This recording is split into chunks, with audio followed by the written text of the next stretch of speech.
Activist Drew Pavlou was detained while protesting outside the Chinese embassy. The 23-year-old has not been charged, but remains under investigation after a bomb threat was emailed to the Chinese embassy, allegedly under his name. Pavlou, the activist who's captured headlines in Australia and around the world, maintains the email bomb threat is a fake and was sent by the Chinese Communist Party to have him silenced. He's been released, but says he can't leave the country. Pavlou claims the CCP is trying to detain him through UK terrorism laws that could have him locked up for nearly a decade. It's also not clear if his arrest has anything to do with the UK's offensive speech laws. If Pavlou was being honest about the fake email bomb threat sent to the Chinese embassy and the resulting arrest, then this sets a frightening precedent for the reach of the CCP into the West. Essentially, this means Communist Party foreign interference could, in a sort of way, extradite someone for political dissent. Here's a death threat allegedly sent from a CCP sympathizer Pavlou posted on Facebook. Guess what? Long arm of the party! Long arm of the party! I hope they rip you to death in prison. You thought you could bomb my consulate? Suffer, burn, mate, burn! This is a nuclear-armed superpower. It claims to be the most powerful government in the world. So why on earth do they care about a 23-year-old? How hard is it to just create a fake email address? The circumstantial evidence in this case is pointing towards this email coming from the Chinese state. Pavlou has been constantly under fire for his criticism and activism against the CCP. The University of Queensland had him suspended for his activism, alleging hate speech and other misconduct allegations, something Pavlou and his legal team argue are bogus. We have students with family in mainland China, and these students are very, very vulnerable.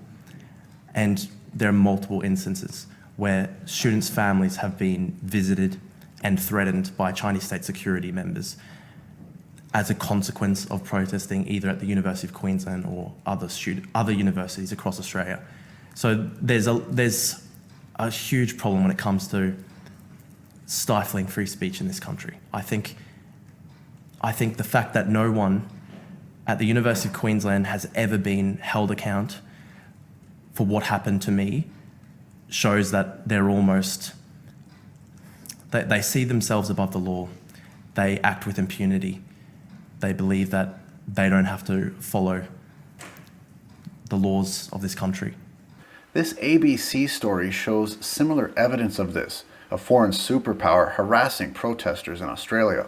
At a pro-democracy protest on the Great Courts of the University of Queensland, an international student who goes by the pseudonym Bonnie Wong was acutely aware of a group of people watching on from the sidelines. A new report by Human Rights Watch has collected stories of harassment and intimidation experienced by pro-democracy students and China-focused academics living in Australia.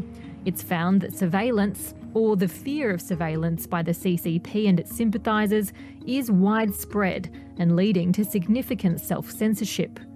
Human Rights Watch was able to verify 3 instances in which students had their families back in China visited or questioned by police. After passing the national security law in Hong Kong, the CCP has effectively squashed freedom of the press, freedom of speech, and even democracy. Since the law was passed over a year ago, over 100 people have been arrested. Charges range from subversion, secession, terrorism, and collusion with foreign forces. Penalties include up to life in prison. China is a superpower that Pavlou is determined to stand up against. I will not stop. I will not be silent about this government, its atrocities. Are you willing to get involved militarily to defend Taiwan if it comes to that? Yes. You are? That's the commitment we made. We support the One China policy. We support all that we've done in the past. But that does not mean that China has the ability, the jurisdiction to go in and use force to take over Taiwan. China has always respected the sovereignty of other countries and certainly hopes that its own sovereignty be respected by other countries.